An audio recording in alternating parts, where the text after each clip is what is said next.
Bugün konuşacağımız ilk hikaye 30 yıllık bir gizem. Ailenizi ziyaret etmek için ülke çapında bir geziden yeni döndüğünüzü, geleceğiniz ve evliliğiniz hakkında harika hissettiğinizi ve birkaç gün içinde buhar gibi ortadan kaybolduğunuzu hayal edin.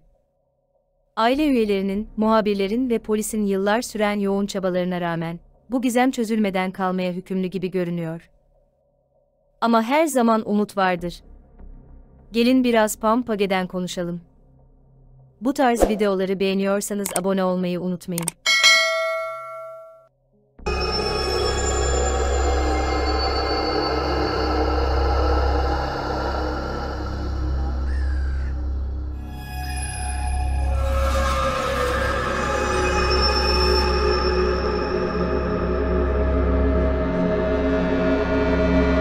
Peoria, Arizona, Phoenix'in hemen dışında konforlu bir banliyödür.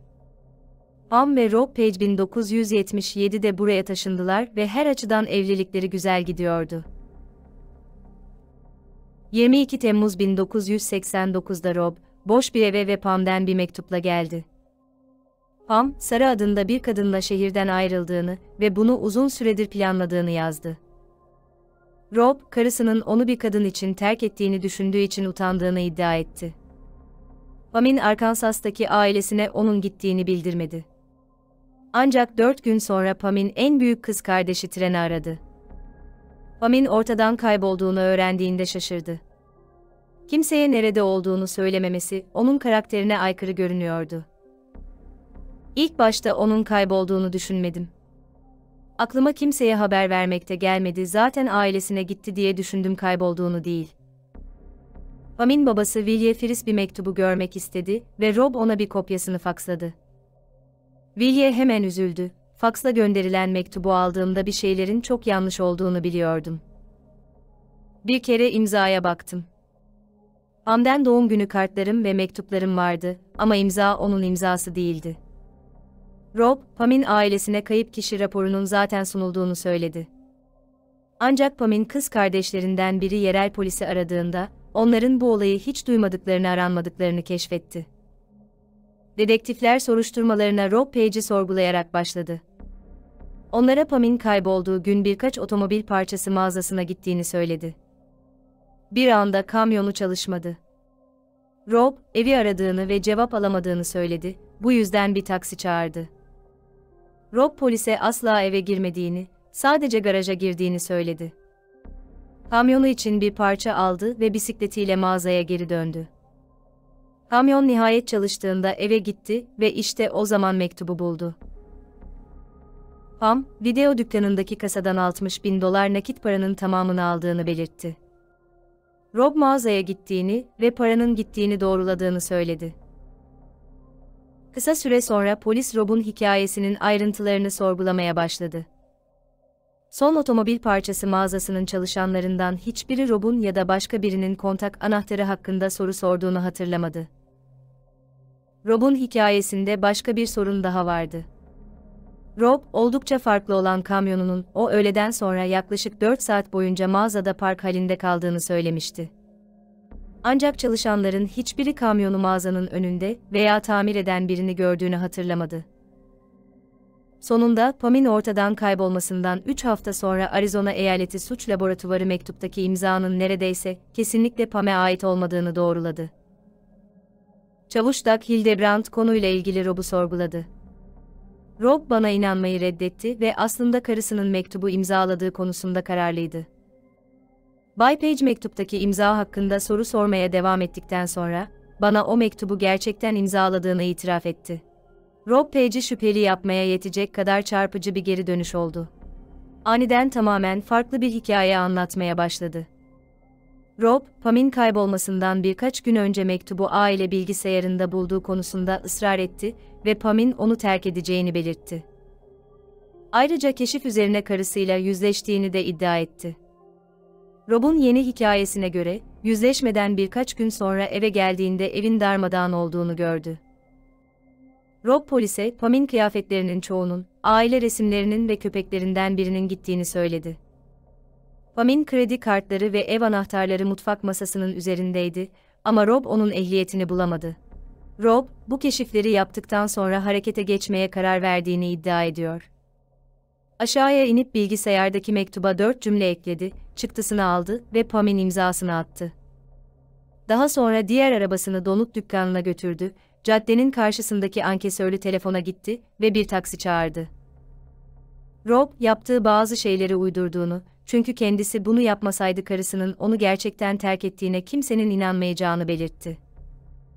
Rob Page'in tutarsız ifadeleri ve eşinin ortadan kaybolmasıyla ilgili şüpheli koşullar nedeniyle, eşinin ortadan kaybolmasında şüpheli olarak ele alınması için kendisine birçok kez yalan makinesi muayenesi teklif edildi.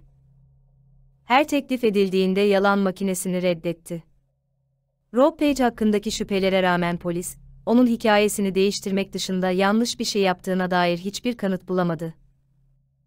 Hiçbir suçlamada bulunulmadı ve soruşturma durma noktasına geldi.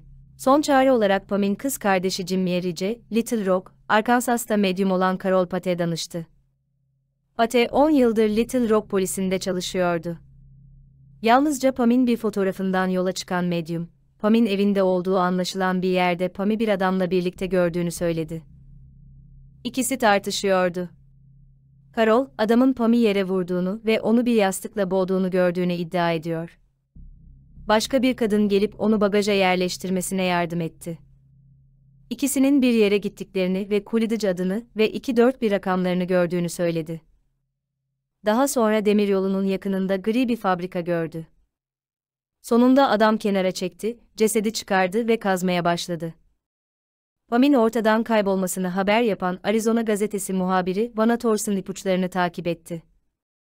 Peoria'daki bazı demiryolu raylarının yakınında gri bir fabrika binası buldu. Yakınlarda 241 rakamlarının olduğu bir tabela buldu. Bob ve Pam'in evinden bir arkadaşının evine giden rota bu iki siteden de geçerek Coolidge adında bir sokakta sona eriyordu.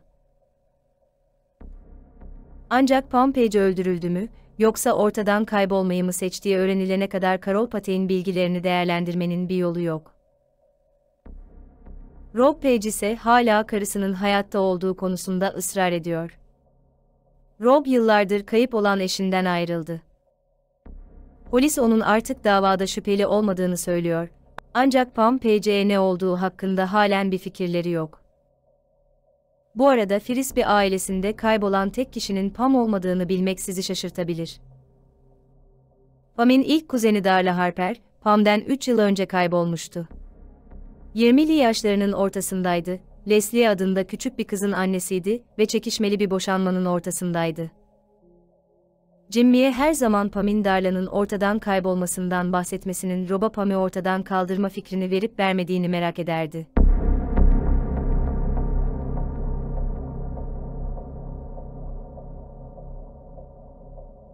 Ben diğer davaya geçiş yaparken sizlerin bu konu hakkında düşüncelerinizi yorumlarda görmek isterim. Bugün anlatacağım ikinci hikaye sizi tamamen şaşkına çevirecek.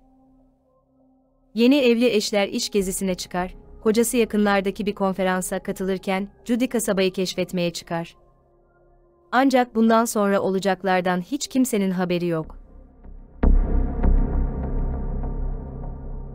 1997'de Judy Smith, kocası Weffe Philadelphia'daki bir çalışma konferansına eşlik etmeye karar verdi.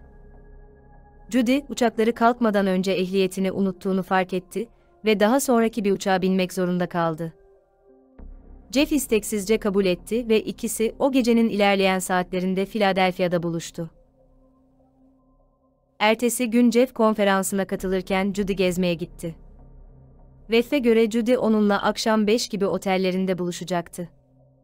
Böylece 5:30 civarında otel odasına döndüm ve o orada değildi, diyecekti. Saat 6:30 civarında endişelenmeye başladım. Jeff yerel hastaneler ve polisle temasa geçti. Hiçbir şey çıkmayınca Philadelphia'yı taksiyle aradı. Weff'e göre Judy'nin o gün gitmeyi planladığı tur otobüsünün yolunu takip etti. Ona bir şey olmasından korkuyordum ama aslında onu bulabileceğime inanıyordum. Akıllara durgunluk vericiydi. Ona ne olduğunu çözemedim. Aylar geçti ama Judy Smith'ten hiçbir iz yoktu. Philadelphia polisi de en az kocası kadar şaşkındı. Öldürüldüğüne ya da kaçırıldığına dair hiçbir kanıt bulamadılar. Ancak Judy'nin kızı Amy Hartford, annesinin bir kaza geçirdiğine ya da daha kötüsü hafıza kaybı yaşadığına inanıyordu. Annemin kim olduğunu bilmediğini ve şehirde kaybolduğunu düşündüm ve bunu düşünmek korkunçtu. Ortadan kaybolduğu gün Judy, gezi günü için sabah 9'da yola çıktı. Her zamanki gibi eşyalarını kendine özgü kırmızı sırt çantasında taşıyordu. Veffe Bağımsızlık Salonu ve Özgürlük Çanı'nı ziyaret etmeyi planladığını söylemişti.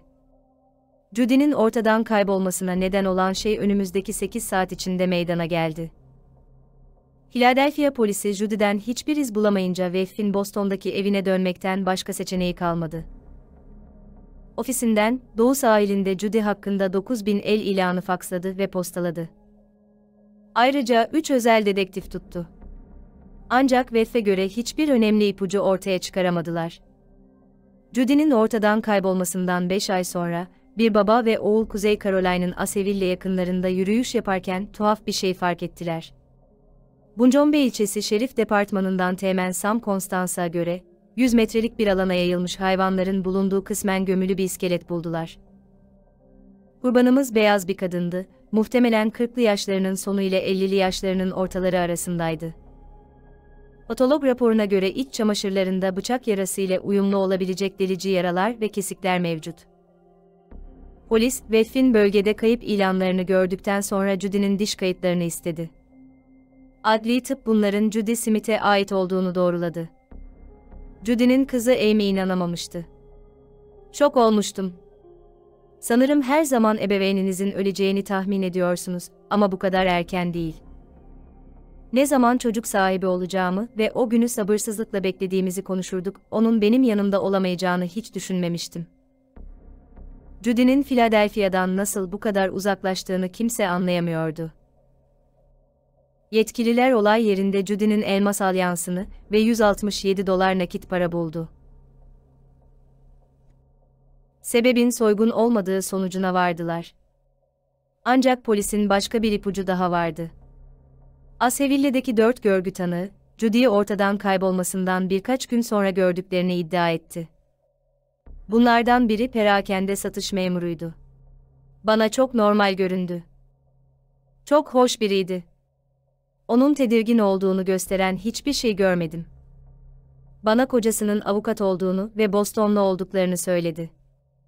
Pensilvanya'da olduklarını ve eşinin de bir konferansta olduğunu söyledi. Ve buraya gelmeye karar vermişti. Ama eğer Judy Philadelphia'yı kendi özgür iradesiyle terk ettiyse, asıl soru bunun nedeniydi. Judy'nin arkadaşı Caroline Dickey'nin Judy'nin ortadan kaybolmasıyla ilgili kendi teorisi vardı. Bunun gerçekleştiği sırada Jeff ve Judy'nin evliliği çok kötüye gidiyordu. Sanırım onu Veff'ten biraz uzaklaşmak istemeye iten bir şey oldu. Araştırmacılara göre Judy'nin başına ne gelmiş olabileceğini gösteren 2 ipucu buldular. Olay mahallinde mavi ve siyah bir sırt çantası bulduk. Potansiyel olarak şüphelimize ait olduğuna inanıyorum. Orada bir güneş gözlüğü vardı. Bu gözlüklerin Judith'e ait olmadığına ve muhtemelen şüphelimize ait olduğuna inanıyoruz. Kim tarafından Judy'nin Kuzey Carolina'nın izole bir bölgesine götürülmesi planlandı? Kim onu bıçakladı, sonra sığ bir mezara bıraktı?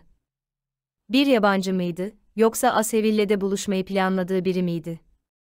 Ne yazık ki Kuzey Carolina müfettişlerinin Judy Smith'in neden öldürüldüğüne dair halen bir fikirleri yok. Evet arkadaşlar, bir davanın daha sonuna geldik. Bu konu hakkında sizler neler düşünüyorsunuz? Düşüncelerinizi yorumlarınızla paylaşırsanız sevinirim. Bir sonraki dava videosunda görüşmek dileğiyle. Sağlıcakla kalın.